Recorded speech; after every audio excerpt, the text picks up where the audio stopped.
कसं राहता या केबिन मध्ये? काय वाटतं केबिन मध्ये राहताना असं? कॅबिन हेच आपलं घर आहे ना. कारण आंघोळ वगैरे बाहेर करायची हॉटेलवरती तिकडे जायचं, बरं. कपडे वगैरे रशी बांधले बघा हा, हा. त्याच्यावर सुकवायचे आणि नंतर बरं. जेवण झालं की चालला पुढे आणि रुटीनला आपल्या चालू झालं. एवढ्याशा केबिन मध्ये राहताय, केबिन सजवले अगदी भारी. इतकं कसं काय सजवलंय तुम्ही? कसं काय? एक शोक असतो म्हणून सजवलाय. बर.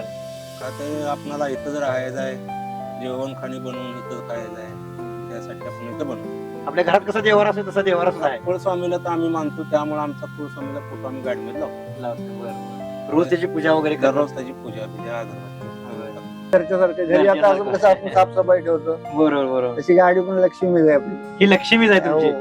बरोबर. त्याच्यावर सगळं चालतंय आपलं. सीट वगैरे लावले, ही का बरं लावली सीट ही?